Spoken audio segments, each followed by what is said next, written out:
we have all of you here, so I would like to welcome you to the state of the city.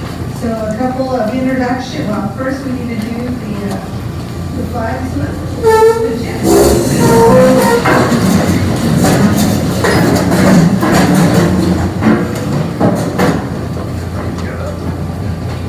I'll do it from here. All right.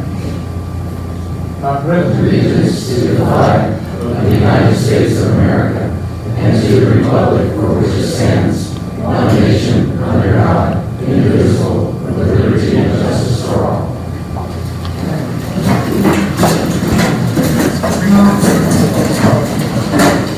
So I'd like to recognize a few dignitaries before we start. Our current city council for the city of Port Hueneme, we have Mayor Will Berg, Councilwoman Sylvia Schnapps, Councilwoman Laura Hernandez, Councilmember Stephen Gama, Councilmember Rich Rollins. We're not on our part where we're not violating Brown Act. And we have some former dignitaries, as I like to call him, Mr. Port Hueneme, Mr. Former Mayor Tony Volante. Many of you know Jim Daniels, former Mayor and Council Member John Sharkey. And from Jackie Irwin's office, we have Andrew Munson. From Charlie Long's office, we have Matt Guthrie. And from our board, we have Tony Sullivan with State Farm, Mr. Deacon. And Bill Hoover from Hoover Enterprises. And if I missed anyone, it's Tracy didn't put them on the list. So now on to the most exciting part, where we all got up at 6:30 this morning to be here, was to hear our fearless leader tell us about our state of the city. Will Berg has been on the council for more than a year now? More than a year, yeah. And he's still here with us, so that's a good sign. This will be our city manager, Rod Butler, sadly his last day of the city with us. He will truly be missed. So he is moving on to greener pastures. But he'll be missing us in farm all the time, and I wish I could come back. So with no further ado, I would like to introduce you. Thank you very much. Can you hear me with this, or can I just talk this way? Can you hear me this way? Better to use the microphone. Okay. How do I advance this? Right there. Thank you very much. First of all, I have to give credit where credit is due and talk about the people that are just as important in making this whole system work, and those are my partners there in crime, if you will. And you know, they all combine different skills and talents to make the city the success that it has been. And Laura, high level of professionalism, she's good with systems. She knows how to work within bureaucratic systems and make things work and make it happen. Sylvia, if you don't have an MBA on your council, you need to go out and get one and put them on your council. She's very good with numbers and keeping those items in track, but she's also great memory and historian. She briefs us on things that happened before our arrival. She's got a better memory, well, no, I can't say that, than my wife. It's horrible. Steve comes with years of risk management experience, and having that risk management viewpoint really does help a lot when you're considering issues. Steve also has obviously a focus on the beach, and not just the erosion issues, but just the beach in general. And he really looks after those things for us. And finally, Rich comes with a great deal of experience with other cities and city staff. He worked with Parks and Recreation in Santa Monica. He worked with them in Culver City. So he understands the inner workings of cities as well. And again, these are all viewpoints and points of view that are really valuable for all of us to make those decisions. We don't always agree with each other, but after we get explanations from others within the council, we frequently change our minds and do begin to form a consensus on issues. So these are really important people. They're very valuable for us. And I just have to recognize and salute them. I'm very privileged to be able to have a council with people like this. So, thank you. Next is our community development. Let's move on, and next slide is zoning ordinances. The state of California is always changing the rules on us, always moving the goalposts. And so one of the most difficult jobs in community development is figuring out what are the rules today versus what they were yesterday. Frequently, when that department has already told somebody else, trying to get a permit here or there, oh, now you have some different hoops to jump through. So being able to keep all that together is really a pretty difficult undertaking.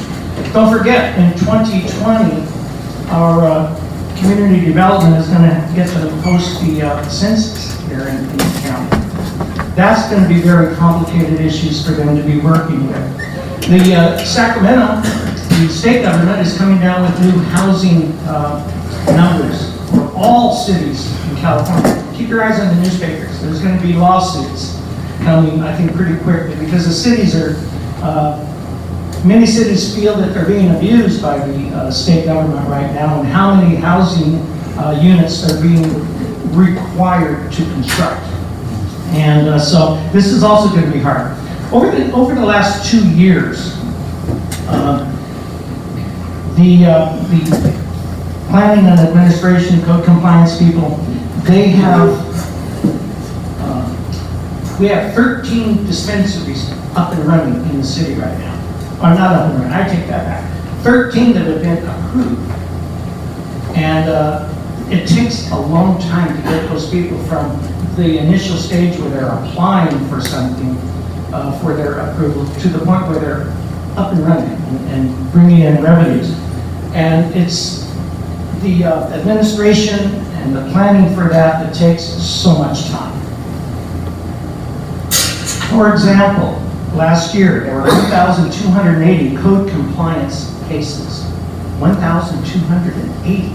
That's in 1 year, 365 days. That's counting weekends.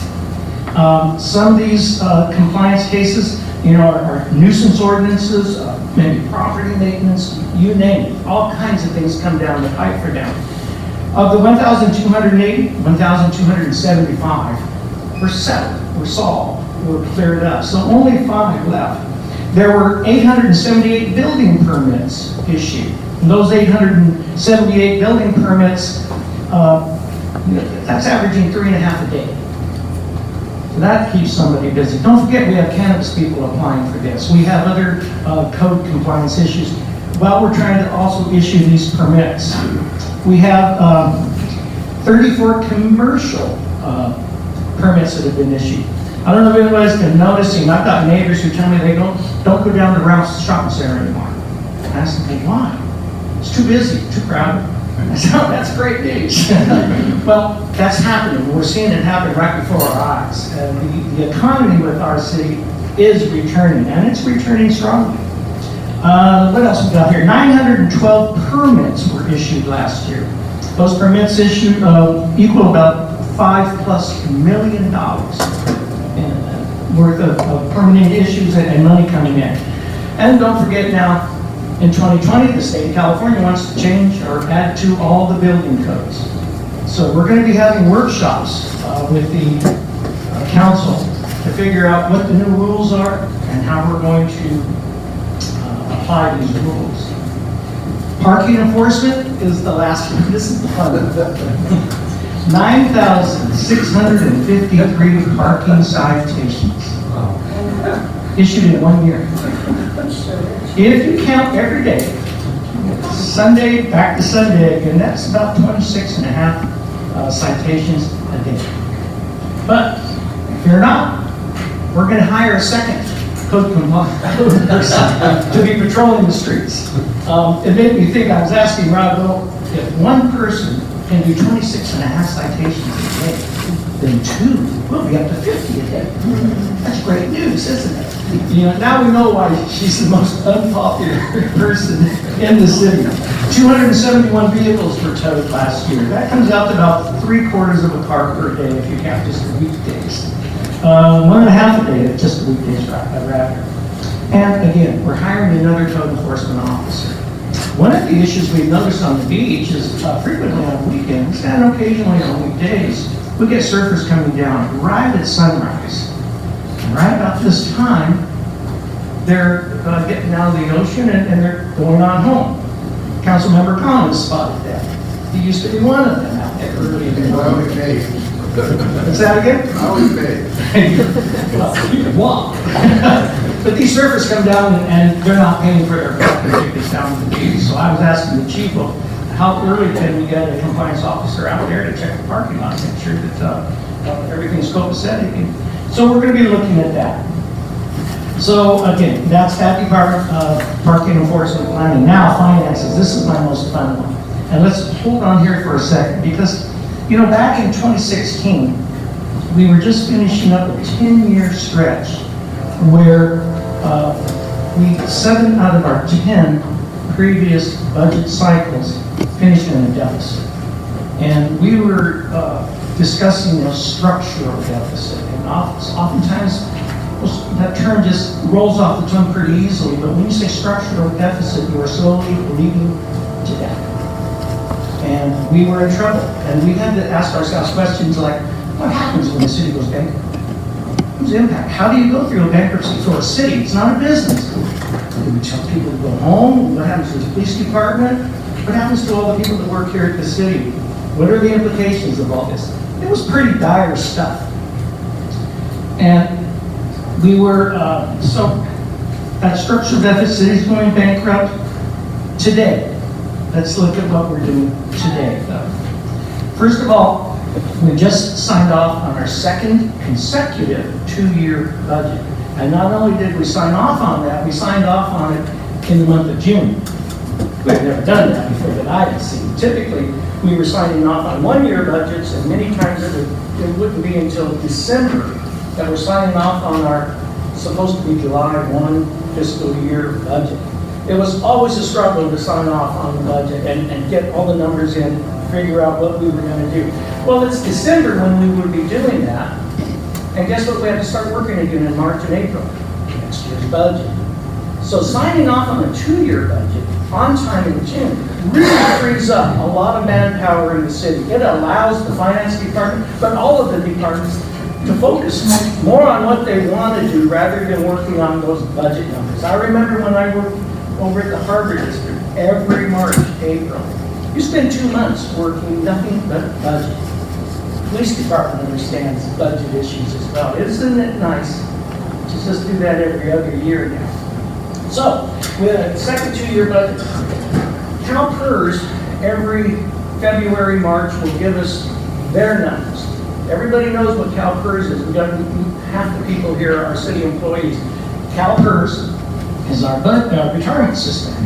Everybody talks about our unfunded liabilities and where we're going to go with that. The city's going bankrupt. The grapes of wrath. Well, perhaps in 2015-16, that was justified. But I don't think it is any longer justified. Now, are we completely healthy? No. But we are definitely on the mend. And we're making great strides. That budget that we signed off on in June of this year has us finishing in the black for the next 2 years. And this year, we finished in the black for the last 2-year budget. So it'll be a cycle of 3 2-year budgets, 6 years that we're going to actually be, 3 years, we'll be finishing in the black for sure. Things have turned around and we're a lot healthier than we used to be. And for all the problems that can be created, number one, we've solved a lot of them with the personalities that we have on the council. We don't always agree, we don't always vote together, but we always do walk out friends, partners in where we're going. And so the budget cycle for us is positive. We are on our way to, I think, better things. It's amazing what a little bit more money can do in terms of solving problems. And so that for us is very important. We have 2 kinds of employees in the city. What I mean by 2 kinds is not public safety and everybody else, but it's all oriented towards CalPERS, for the unfunded liabilities for the pensions, the insurance costs that the city has to cover for all of its employees. Two kinds of employees, classic and what we call PEPRA. Classic employees are people that were hired by the city or by the organization, because this classification applies to all cities and all agencies around the state that are members of CalPERS. Classic, PEPRA. You're a classic employee. You were hired and you were at work before 2013, I believe is the date that our governor said we're going to change this system. PEPRA means you were hired after 2013. What's the difference? You don't have to pay as much benefits under CalPERS to the PEPRA employees, the new employees. They're not getting as much. Now, a lot of people squawked about this, didn't like it. Obviously, everybody likes a big pension. Nobody's going to complain about that. However, it was running many cities and agencies to be in the red, and again, have to face those issues of bankruptcy and what have you. Well, now, with new employees, we're being forced, more or less, to balance the books in a little easier manner, because we have employees who aren't getting as big a pension or fund. Not that they've been dramatically decreased, but it's important that every penny saved is a penny earned when we talk about our unfunded liabilities with CalPERS. The SEIU today, all of our city employees, we contribute into a CalPERS fund for them. CalPERS itself in California is 70% funded. It's a pretty good number. 70% of all the obligations that CalPERS is going to have to do, they're 70% funded for that. It's not a bad number. In the city of Port Hueneme, how are we funded?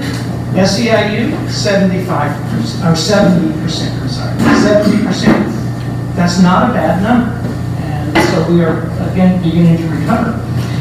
The classic employees, SEIU, 70%. But we also now have the newer employees, PEPRA people, right? They're funded at 91%. And you see a trend here. As people begin to retire, and nobody's going to retire on the same day and walk out the door, but they retire in stages. As we hire more new employees and PEPRA takes effect, we're going to continue to improve this percentage of funding that we have in our accounts to be able to cover their retirement, their health care, etc. And by the way, health care for the employees at the city, 100% funded. 100%. That's other agencies I have not seen that. How about our police department? What are their funding rates in PEPRA? Because as you know, public safety has a little different formula. So the classic employees, police department, are 69% funded. Also, that's a very positive figure. Can it be better? Yes, it can. However, guess what? They're subject to PEPRA as well. They're going to have new police officers coming in that will get a less benefit, a smaller benefit, but that goes into our accounting system. For the police department, PEPRA employees, 92% funded. So overall, the trend is, as people retire and new employees come on, we're going to get a little healthier each time. And that's really important. And over in the finance department, for example, they have 3 new staff. All 3 of those new staff are PEPRA employees. They still have 2 spots open. So they can be funded, they are funded in our budget. They're funded in the budget for 9 employees. So I was asking Ken McDonald, our director of finance, the other day, well, when are you going to get the other 2? And he goes, I'm thinking about it soon, but we're not in a hurry. Everybody's handling the workload that we have right now. So every day that we put off not hiring those 2 new people, that helps the balance for the city overall. And when we do hire somebody, it would be illegal to hire specifically for a type of person. You have to hire the best candidate, always, and we will always do that. But when you budget, you have to budget for hiring a married, classical employee with children. That's the most expensive category of employee that you can hire. However, our 3 new employees, I've met him, talked to him. We've got young single employees in there. So again, that PEPRA number needs to come down, and it will have an impact over time.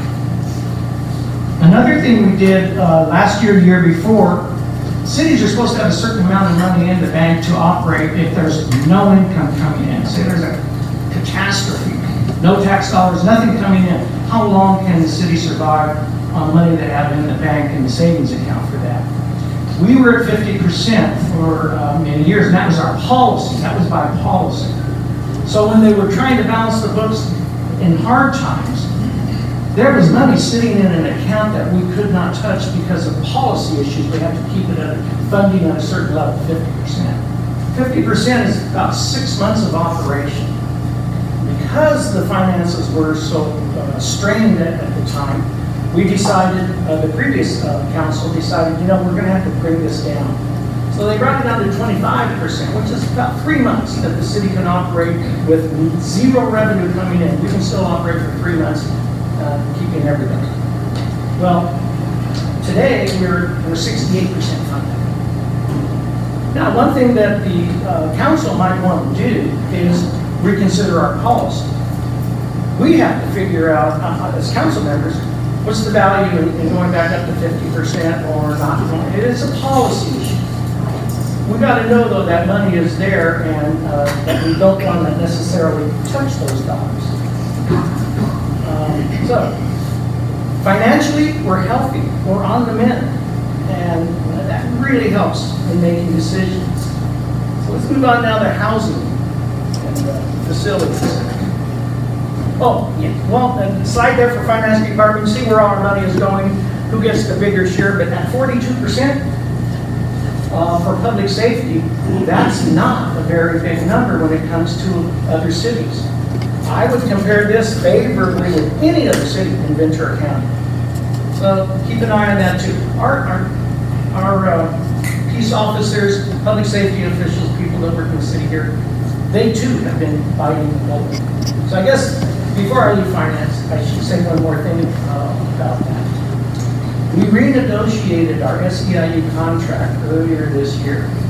It's been 11 years since they have had an agreement. Many SEIU staff employees have had no raise for 11 years. Also, they cut Social Security benefits, they cut other things within the salary structure, and those were painful times. Well, we signed off on a new 3-year agreement with the SEIU.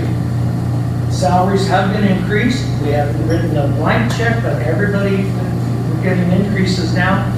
And we signed a 3-year contract. The SEIU is in much better shape than they were before.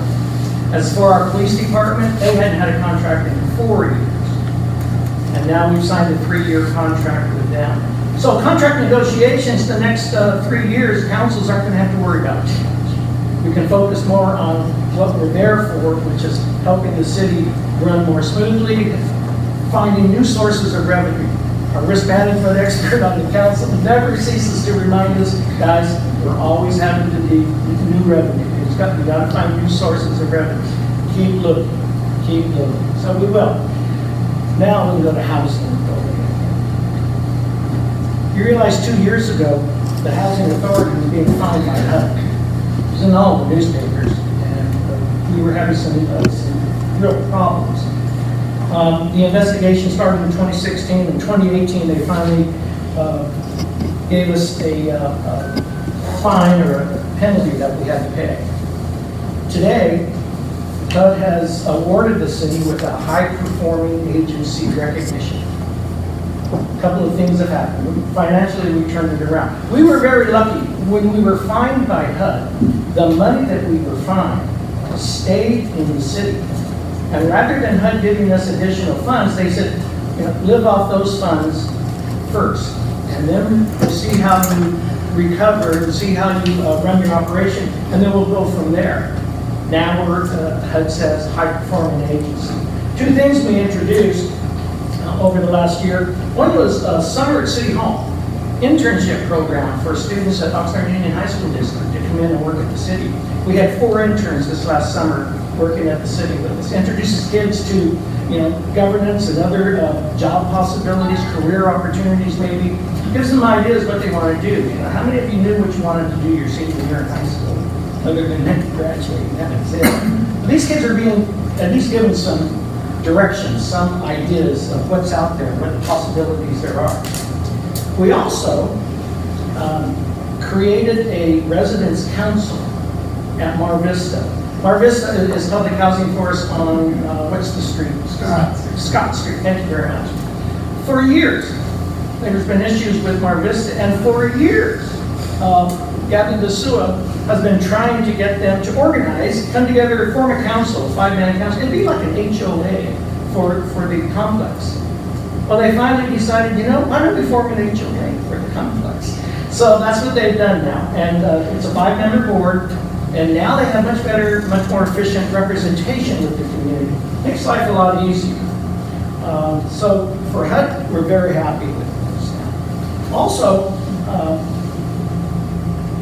our city manager made an administrative change, took facilities for the city and put it under the housing department. Facilities, buildings, the air conditioning in here, wonderful, isn't it? It's great. Well, we have to repair those things. Well, now facilities are going over to the housing department as well. Facilities also includes not just buildings, but it also includes light fixtures, light posts, parking lots, things like that. So that is now all under the housing department too. They've cleaned up the lifeguard towers. I don't know if you've had an opportunity to see those towers out there. They've replaced a lot of light posts at Miranda Park and other parks. We're in the process of switching out all the lights at Miranda Park to LED lighting. Sooner or later, we'd like to see the entire city with LED lighting. That's coming. Just can't buy it all at once. And the beach and the parks, we're working very hard. We know we have issues with Miranda Park. We know it's there. We know what we need to do. Well, no, that's not fair. Sometimes we don't know what we need to do. We know there's a problem. We've identified it. What's the best solution? And that's where we have to figure out what it is that needs to be done in Miranda Park. We know the problems are there. We're working on it. Anyway, like I said, also showers out at the beach. That's a facility. So they refurbished all of the showers and the light posts, etc. So hopefully it's made the beach a little bit better. Next is our Port Wayne Police Department coming up. Public safety. Again, I just mentioned, police department signed a new contract, 3-year contract, so we don't have to worry about them now until, what is 19 now? 2021, 2022. So probably 2021 is when they're going to want to start negotiating again. And by that time, hopefully, revenues are up. We got more pepper employees, things like that, and we'll have the finances to be able to negotiate sincerely. This chart here is probably a little difficult to see. We have, Andrew, what are these called again? Shifts. The yellow ones are empty spots. Is that right? People injured on duty. IMD, right, okay. The red ones are empty. Yes. So we do have vacant positions. Are you hiring anybody yet? Trying. How many are you looking for right now? 6 more. We need 6 more. Does anybody want to apply? We are looking for officers, please. We're looking for 6 more positions. I would say 2 more as fast as we can, which are patrol officers and dispatchers. So those positions are really important for us. 4 shifts are regular shifts. There's 5 here in this graph. 1 is an investigative shift. Cannabis. One of the, there are many good things that have happened because of that industry coming into town. One, our jobs alone. In March of this year, there were 20 Port Wayne residents that worked in one of those dispensaries. September, now there's 31. And I was in one dispensary March, I want to say the other day, but gosh, it's been March now. And the owner was telling me, oh, well, I just went down to town yesterday, downtown, and I deposited $100,000 with the city. Cash. Because they can't get into the banking system. They deposited $100,000. I asked them, well, how much time does that represent for your business? Oh, that's 3 months worth of business. So 5% equals $100,000 of what their gross revenue in 3 months. You can do that. And guess what? It's growing. That was a record at the time, but it's continuing to grow. But even more important, is the money that is coming in for community and contributions. These numbers that we're counting and showing you here represent the business of 7 dispensaries. 7. Do you recall how many, not finance and accounting, but Tony Stewart, how many he has worked with ordinance-wise to get them up and going? How many I said? 13. We got 6 more to go. So this would be approximately, I think, if it's a wish list, about 50% of what in a year from now, maybe 2 years from now, we should be coming in. Now, will there be a correction in the market? Absolutely. We're looking, we know that's going to happen. And we work with the cannabis dispensaries on a daily basis to understand the market. We're going to be, we changed last night one of our ordinances. The city, through contracts with the dispensaries, gets 5% of their gross revenue. They can pay us every month if they want, but they can pay us no less than every 3 months. So at least every 3 months. You can do it every month if you want. Right now there are 7 cannabis dispensaries out there. There are other businesses that want to open up growing cannabis. You might have seen it out on Wyoming Road. That's not us, but it's interesting to see it out there on Wyoming Road. There's hemp growing out in Oxnard. There's also out on Pleasant Valley Road. There's hemp growing out there too. Medicinal benefits for that. But that I point that out because it's indicative of the market.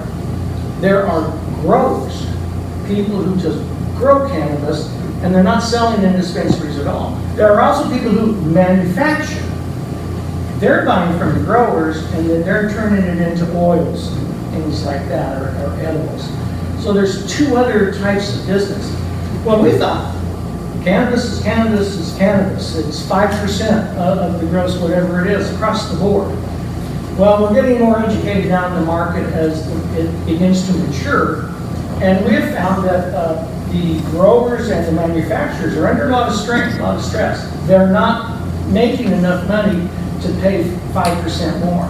The city of Oxnard is contracting with growers and manufacturers for 2%. So we got to think like business people and do what we can to help our dispensaries, our manufacturers and growers in the city. We want them to stay here too. As a matter of fact, we'd like to see a manufacturer and or grower, or a combination of those 2, that would perhaps provide exclusively for Waimuni's dispensaries. We're also noticing in the market that different types of cannabis is being identified in different regions within the state. Northern California, Shasta County, Mendocino County up there, is different than it is down here. Although Southern California is now becoming a very active area for growing. But if we could have a name brand, and a year ago, it was kind of a joke when people would say the Green Mile. Y'all know what the Green Mile is? Who's not heard of the Green Mile? One person. Very good. Gives me a chance to explain it again. The Green Mile was a term that was used to describe the area where a lot of dispensaries were going in between Ventura Road and Victoria. Not Victoria, Wheelhouse. Which happened to be 5,280 feet. That's a mile. So it became kind of colloquially known as the Green Mile. Well, now, though, it's almost becoming like a copyrighted term. If you're not on the Green Mile, you're not really serious in the industry. People that really want to be serious players got to be on the Green Mile. We have one dispensary that lost its rental agreement at its previous location, and they're moving. Oxnard has opened up their ordinances for cannabis, so you can now go to Oxnard, chose to stay on the Green Mile, moved around the corner, he's staying there. Again, if you're serious in the business, you need to understand and be on the Green Mile. It's important. So, so the overall impacts are for 7 dispensaries only, and again, there were 13 that have been approved so far through the ordinance, and perhaps we'll be looking at more. So, watch for that to continue to grow. Our police, 18 different events and things that they do by way of community engagement. I've not seen another police department, be it Oxnard or anybody else, that has so much community outreach, so much visibility in the community. And we have to credit our chief, Andrew Salinas. Andrew, thank you for all that you did. It's just been fantastic. The community, there's just no way to thank the police department enough. Prescription take back. You all know that you can take your important documents that are now outdated, take them down and get them shredded at the police department. They do it approximately every 6 months or so. 2 months? Twice a year. Twice a year, every 6 months. And other things that they do. Mad Community Walk, National Night Out, Cops for Tots. They break down the walls in this building and they fill this room not only with toys, but they fill it with kids. How many did we have last year at Christmas time? Over 300? 800. Over 800 kids that came through last Christmas. And I think we still had gifts left over, didn't we? There was still some left over. So, again, we're gearing up for another Christmas season. This will be open again for Cops for Tots. Public Works. Oh, these are all of the things. Take a moment to read them all. National Night Out. Emergency Preparedness Meeting. This is right up Laura's alley here. Laura Hernandez, Emergency Response. Okay. Public Works. Water, streets, parks. Taking care of all these things. You all know that Waimea has the best streets in the county, our community streets. We take very good care of them. However, we recently also completed a water rate study, something that previously we weren't able to get done. The water rate study we set for the city now, your water bill typically is somewhere in the area of 70% set fee. So you can go on vacation, be gone for a month, come back, you got a water bill. You're going to pay a certain amount. The other 30% was based on usage. So if you save a lot, conserve, don't use much water, you're still going to have a 70% set fee. We flipped that around. We're now going to be charging 30% or thereabouts set fee and 70% based on usage. If you cut back on your water usage, you will reduce your water bill every month. And we're talking residents now. This is painful for the businesses in the community, particularly the Harbor District. They're going to experience probably a $40,000 to $50,000 increase on their water bill. And talked to them about it, told them about it, and they're set to go to work with that.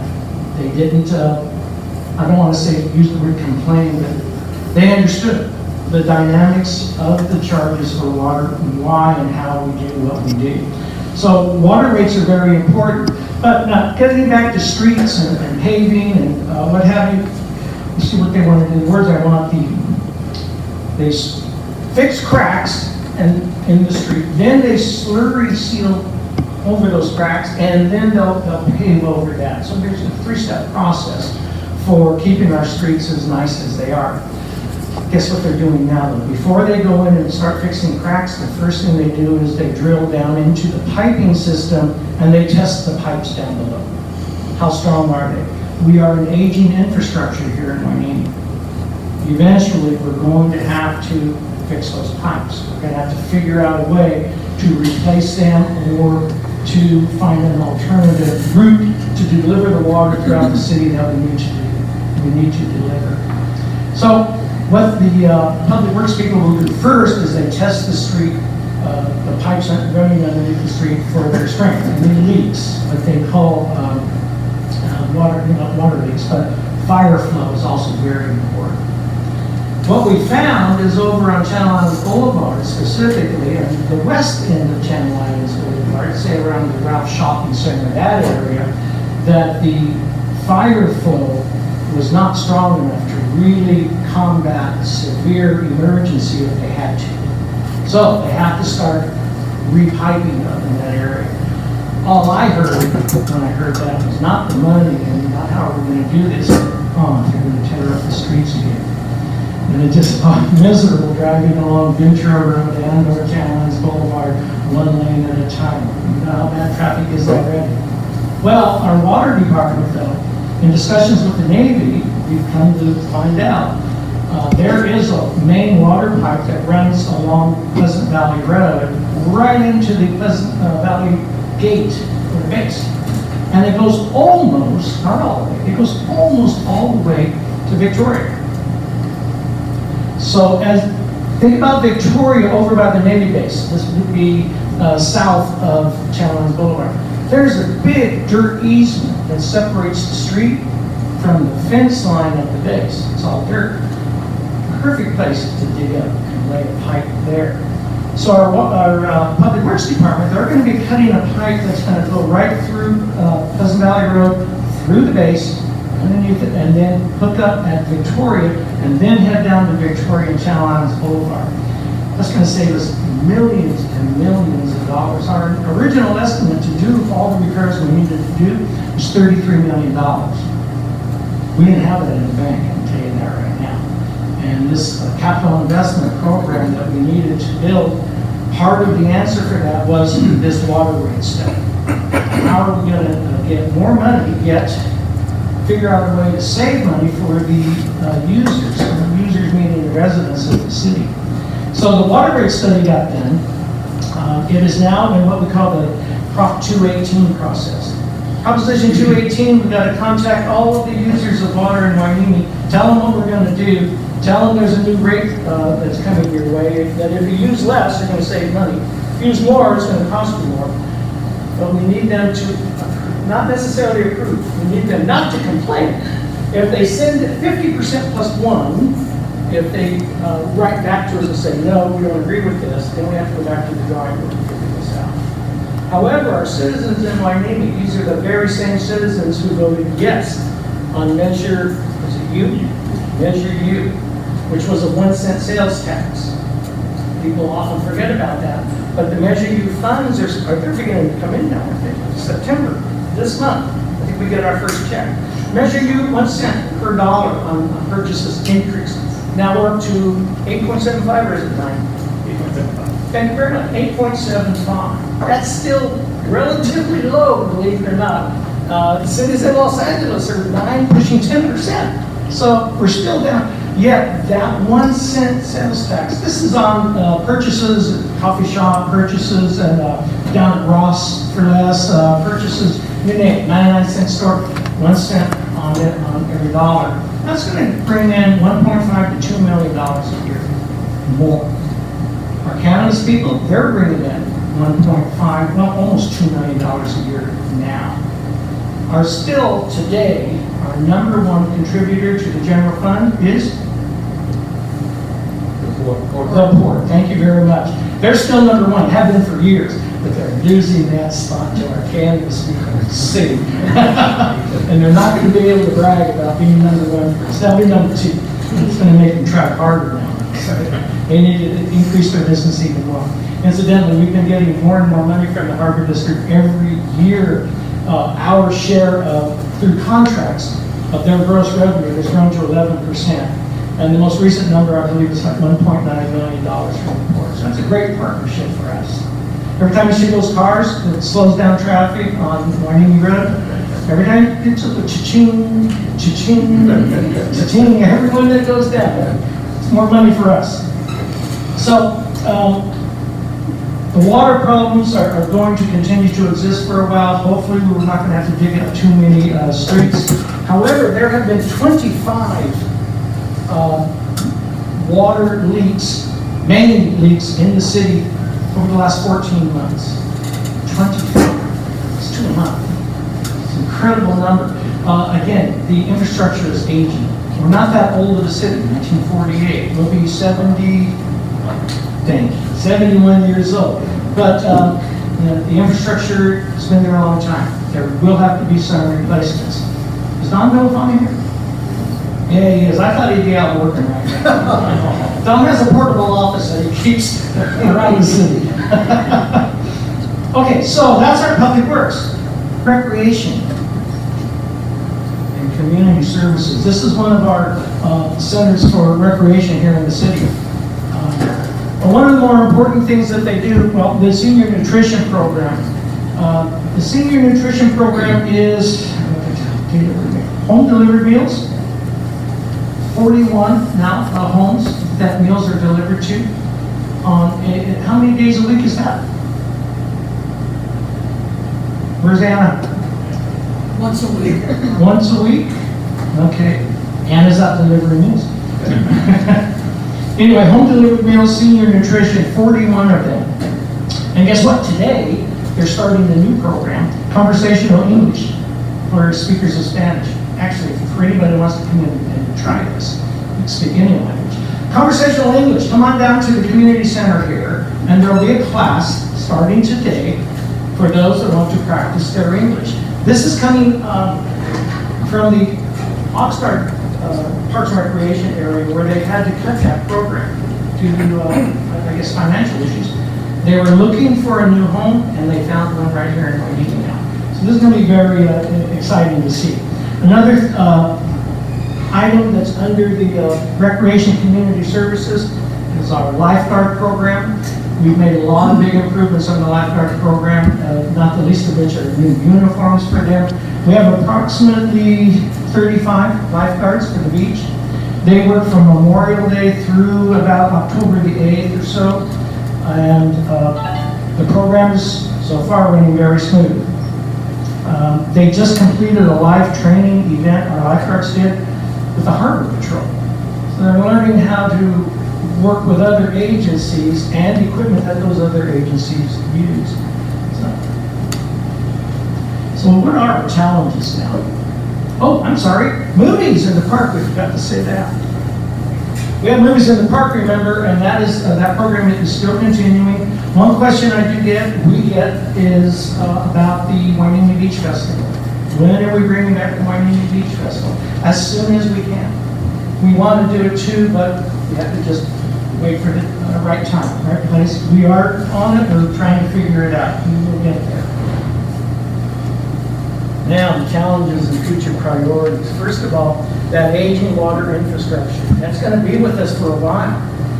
Again, keep in mind, 25 main leaks in approximately 14, 15 months. So that's just going to continue. But with Don's department, every time they seal cracks and slurry seal, what have you, they're looking for leaks before they begin by finding those pipes that can handle that pressure. So we're after that. Brand Park continues to be a real issue for us. We are looking for solutions. We will get there. It's just not something that we can do today. It's just it's a baffling problem for us. We will get there. We know what the problem is. We just have to decide on what the best solution is. Police are aware of it. It's all kinds of things. Beach erosion. We've got a real expert here with Steve on beach erosion. But they even produced a little, not a video, but a slideshow. Dude, where's my beach? And so we're working very hard on that. What we have found is that when the contract was made with the federal government to re-sand Wainiki Beach, the contract read for a specific amount of sand, not a dollar amount. We have been viewing this upside down for the last 30, 40 years. We thought it was a specific dollar amount because they seemed to be always about the same amount of money that was being put towards this, and we were getting less and less sand. So we figured, oh, the dollar isn't as valuable as it used to be. We don't get as much sand as we used to. Other way. We've got to now go back to the government, start talking to our elected representatives about getting us the amount of sand that's stated in the original contracts that we need to get. We've been shorted just thousands and thousands of cubic yards of sand over the last 30, 40 years. So this is something that we've got to straighten out.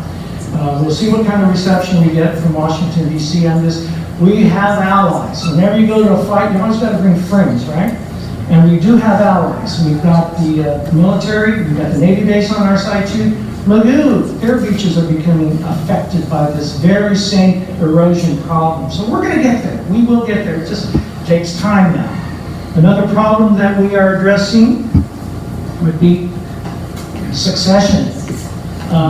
First of all, we have to replace Rod. He's going to be leaving us sometime this year. We understand the reasons why and the logic behind it all. He needs to be closer to relatives, family members down home in the Inland Empire. And Rod's been the right person in the right place at the right time for this city. Very effective. We've got other agencies around here that we work with on a daily basis, and they're all kind of in shock. They've fallen in love with Rod. They don't want to see him go. But we move on. And again, in every challenge, in every crisis, there is that opportunity that's presented. So again, we have a council that can sit down together and work on this and come up with the second right person in the right place at the right time. We will find that person, whoever it is, and whenever it is. Rod is staying at least through December, at least through December, and maybe even longer after that. So we have plenty of time to work on this. One would think plenty of time, but I tell you, the older you get, the weeks go fast, don't they? The days are short, but the weeks are really fast. It's incredible. So we're looking to replace Rod's successor, but not only Rod, our deputy city manager as well. Over in the finance department, we're losing our payroll guru. Everybody knows that we have a payroll department. That's the one valuable person you do not want to lose. Well, she's retiring. She's been here long enough. We have to now find another annual retentive individual that can handle those numbers on the payroll. The homeless. What do? Build them another city somewhere, and we can all put them along the beach somewhere else where there's no people. We can build them a brand new city. That doesn't work. But we keep getting asked, told, demanded to do something. I've read that term so many times. Do something. You can't just do something. You have to be effective in what it is you choose to do. And we did have recently, we did go down to the beach and they cleaned out, evacuated a lot of those people. Guess what? Go back to Public Works again. While they're fixing the streets and they're worried about water, they have to take time out. Those are Public Works people that are picking up all the trash and all the debris left on the street.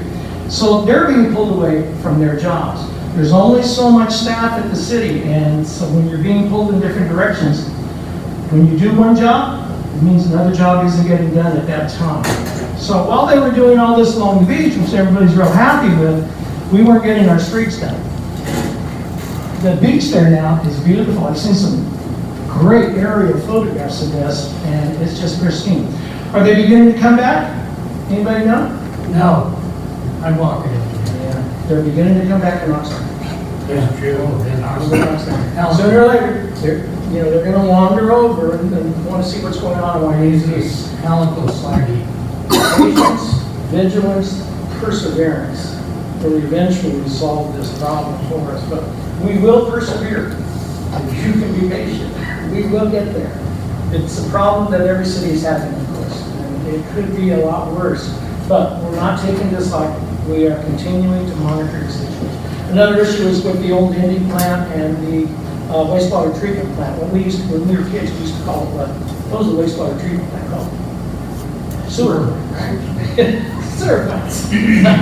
Anyway, the wastewater treatment plant and the odors that are coming from the Indy plant and the wastewater treatment plant, We are aware. It's, to be prisoners in your own home, I just can't imagine having to live that way. We're after it, we're doing what we can. We're cooperating with the city of Oxnard every step of the way. But we can only do so much. But we can be great partners in finding a solution to this.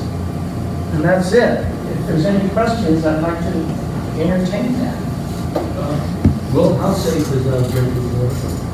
You know, recently, for the last 6 months, Rich Rollins was just telling me last night that we've got some of the best water in the Tri-Counties. Rich, is that right? Those membranes have been turned on for how long now? 3 months or so? Yeah. So that double osmosis system is working great. And so, no, the water's good right from the tap. One more question. Development by Rite Aid on those apartments. Isn't that fun? You know, I'm going to turn this over to my city man and figure development on Rite Aid. Thanks. So this is a project that is being put forward and developed by John Ashkar, who actually has developed Port Wayne for a long time. He did a lot of the commercial centers that are along Channel Islands Boulevard. It is a 3-story apartment building, market rate, not a senior project, open the age, market rate rents, about 116 units, a rooftop pool. The only rooftop pool in Ventura County is what Mr. Ashkar says. So they're kind of going for maybe a little more upscale feel. And he's got all the Special Commission permits still current and active. He's done some grading there. You probably saw the activity during my real lately. He had a construction office, Still- a construction trailer Still there for a there. while. Still going. So it's been fits and starts. You know, we'll see a lot of action there, and then he goes quiet for 2 or 3 months. But every indication that we have from him is he intends to build the project. There's certainly a demand for housing units in Fort Wayne, and we're getting, as the mayor mentioned earlier, a lot of pressure, we'll say, from the state to increase housing. All cities in California are. So I see that as a viable project. It's just an issue of getting them over the next step. I do recall now that one of the issues there is to put a 3-story building up, especially with a pool on top. You can imagine how heavy that is. He's got to really be careful about the engineering he does on the foundation for the building. And in that part of Port Wayne in particular, the water table under the ground is pretty high. So he has to design these things called vibro piers, which are designed to support a large building like that in soil where there's a lot of, water activity, different kind of soil than we might find in other parts of the city. So that has been his big focus over the last few months, has been getting your plan check on that support foundational system for the building. So as far as we know, still moving forward. He's working on that. He has initiated his plan check, and I think it's going to be a nice addition to the city, adding about 116 units, and again, kind of a higher end type of rental housing for us. We had noticed previously, just about the time his permit was going to run out, and he was going to lose the permit, he had so much time to start working, he would clear the ground, and then start the process again. Get towards the end, and well, I'll put up a shack now. We're hoping that he starts work soon, but we'll have to wait and see. Any other questions? I had heard, or we had heard, that somebody was wanting to put up a hotel down by the pier. Oh, you should have joined us last night. A hotel down on the pier. Down on the pier. It's true. It's true. Yeah, somebody wants to. Oh, okay. That's as far as it's gone so far. I just was wondering. Yes, he's expressed his desire. We had a presentation last night at the city council meeting. It's a beautiful looking structure, but right now, it's all in his ballpark. We don't know anything about it other than what we were told last night, the community was told last night. We had, not a lot, but we had speakers who were clearly not for this, and we understand that, and we found it rather curious that maybe, he didn't quite understand that dynamic as well. But the developer certainly has his work cut out for him. He's got much more homework to do with the community. He's got to get their buy-in before we even want to begin to consider what can be done or not done out there. And I also wanted to say that the apartments for the VA over there on Sagers, Yes. the new apartments, In Oxnard? that is wonderful. Thank you. I think that's. Taking all this on every hour. Full instance. Sorry. The hotel things come up, and over the years, different city councils have expressed an interest in developing visitor surveying and tourism industry in the city. Yet every time a proposal comes up, it gets voted down. Now, you're also in negotiation with the Harbor District for the Market Street Landing property. Does this signal a turn away from the visitor surveying tourism idea more towards developing an industrial component of the city? Developing the industrial component, in other words, expansion of the port, getting them more business. Keep in mind, more business for them means for us more revenue, more dollars. The idea, we had an RFP that went out for that piece of property while you were on the council members, and we got no takers. Zero. Actually, well, we did get one. The Harbor District, and they proposed it. And it has been now almost 3 years, and we're still not, we're moving in that direction, but very deliberately. We are considering what to do with that property, but no decisions have been made at this time. The idea of perhaps a hotel right there at the entrance to the harbor with upwards of 500 trucks a day going by both directions. I'm not sure. We haven't found a developer who said, it's a great idea, I can do that. We're looking. Steve? Will, can you kind of just describe for everybody the redevelopment aspect of that property? And Really convoluted. This is an old piece of what they call redevelopment property in the old days, and redevelopment was taken away in 2011? I think 2011. And this was a concept, and I'm not an expert on this, so John, if I misspeak too severely, correct me. If it's not too bad, let me go. Redevelopment property. Nobody understands that process. Oh, okay, so I kind of make this up as I go along. So redevelopment property is property that's identified for tax purposes that would reduce tax revenue for public agencies in that area. Therefore, the land becomes cheaper for somebody to come in and develop it, and he doesn't have to pay as much tax dollars. And so overall, that's kind of what redevelopment's all about. Is that okay? Okay, that's okay. So then, redevelopment went away. And so all the redevelopment properties, and there were a few in Wyoming, goes over to a successor agency. Now, the redevelopment board in the city of Wyoming was composed of 5 members. On another half, they're members of the city council, but now they're not council, they are redevelopment board members, and they're making decisions for the redevelopment. So now we have a successor agency. We don't have redevelopment anymore. So who are the members of the successor agency? Successor means they take that land. It's the same 5 people, city council members. So now we decide that we want to develop that property. Well, we don't own it. The city does not own the property. The successor agency does. Who's the successor agency? Well, that's the 5 city councilmen. But the city doesn't. No, the successor agency owns.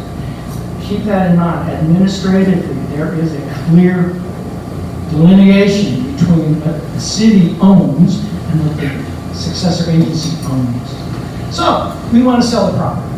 We can put the property out on the open market. If we sell the property, we have to get the approval, the buy-in of all those taxing agencies that would have benefited from a development there. Because if we sell it, now we don't have it anymore, it's gone, and that tax increment, that tax benefit is also gone. So the school district, the county, the harbor district, they all get to buy in and say, I approve the sale, or I don't approve the sale. I don't think you're getting enough money, you need to get more. They want their tax increment kind of somehow restored to them for what they lost all those years when they weren't getting any tax dollars from that property. Still okay? This is really complicated. So now, let's say the city says we want to develop that property. Well, that means we have to buy it. We have to take that money and transfer it over to the successor agency. Then what's that money going? I don't know. It gets really confusing, but the city would have to buy that property. Once we buy it, now we can go out and search for somebody to develop it, or we could develop it ourselves through construction engineers and planners and things like that, but we're not going to do that. We're going to go out and find somebody to occupy that property. Well, that's kind of complicated. Why don't we just sell it outright? Be done with it. Well, we do have one, the Harbor District is offering something for it. And so what would they do? Aha, here's where we have some advantage now. Whenever somebody buys a piece of property in the city, anywhere in the city, and they want to build something, they have to approach the city, and we have to come up with a development agreement. At the development agreement stage is when we can say, you know, we think you should do this and this and that. All the rules in the cannabis ordinance and why our cannabis dispensaries have all these security guards and the inside cameras and they have all the reporting systems that they have and the oversight, that's all in the development agreement. So once somebody wants to develop it, they have the property, they want to go forward with the development, now they have to come to the city with what their plans are, and the city gets, at that time, to approve or not approve, amend, add to. Am I still on good ground there? Huh? I'm safe so far. So that's the property. So let's find somebody to build a hotel. We had an RFP out there. Harbor District's the only people that apply. So let's just let it sit. One thing I've noticed about this council, they do feel a sense of urgency. They do feel we are making progress. We're moving forward, and we just don't want to sit on vacant land that has been vacant for, how long has that land been vacant? 1974. 74, there was something there? What was there? Irwin Investments. Downtown, Irwin Investments. So another company owned, which the redevelopment agency, I guess, took over. 1974, 84, 94, 2004, 2014, so almost 50 years now it's been sitting there vacant. And again, when you're with the council that feels this sense of urgency, let's move forward, let's get this behind us, and what's next? What are we doing next? As well as the city is doing, as prosperous and as successful as we're being these days, I'm always having people asking me, what's next? What's next, guys? Where are we going? So, one of the questions that Councilmember Kama asked last night regarding the hotel out at the beach. Understand your sentiments about the hotel. Understand where you're coming from, and we're there with you too. But please, help us. Come up with some ideas as to what you would like to see out there. What can we do out at the beach to help generate a little more revenue? We're always looking for resources. One piece about that property, if we were to sell it to the port, what do we get? 18%? Well, that's another, yes, all those taxing agencies, the rebate, I told you, they all get to sign in whether they agree or don't agree. They also get a percentage of the sale. The biggest percentage goes to the county. The biggest percentage goes to the county, that is like, what, 45%? Yeah, at least 40. 45% of the sales price goes to the county. So if the Harbor District says, we'll give you X amount of money, no, you won't. You're only giving us, the city, we get 18%. So whatever it is, we get 18%. That makes that development agreement even more important. So that's where we are. Yes? Will, what's the status on that two-story property on Port Wainini Road that looks like a motel? Thank you. I was going to mention that. What do we call that? I call it Surfside Motel. The Surfside Motel has sat empty on Wainini Road for how long now? Looks good. We've been here 6 years. Nothing. Crickets. Yeah. Crickets. You want to say I something? have an update on that. The case was filed Monday. We filed the case in court Monday. That is yesterday. Yes, and the case seeks to, if they won't fix the property, then the court will put it in receivership. The court will have the receiver fix it, and then it will be sold to a third party. Yes, so we still have an opportunity to get that property. It's in court now. Thank you very much. Good news. It's great news. Yes. Any other questions? I appreciate you guys all being here. I appreciate your support for what we're trying to do with the city. I really want to go say one more time how much I appreciate my fellow council members. They're the best.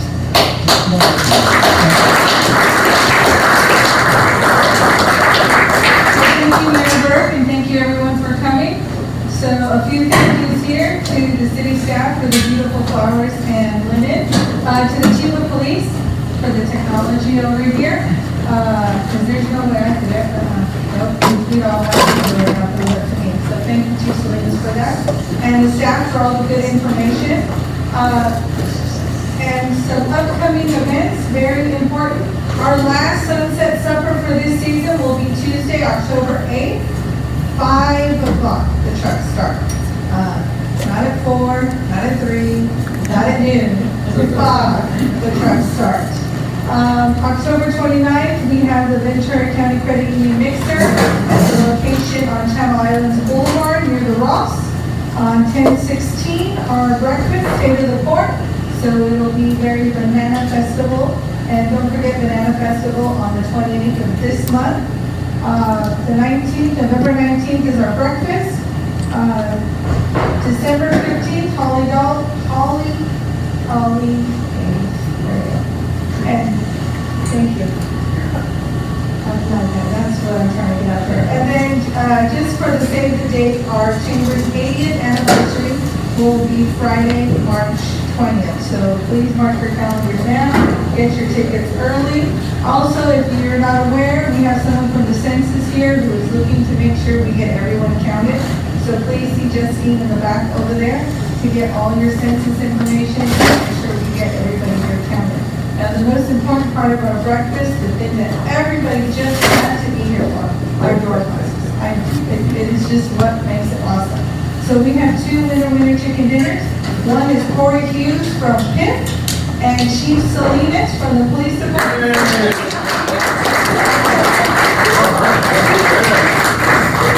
So please see Jim for your prizes. So thank you everyone, continue networking, plenty of coffee and everything. And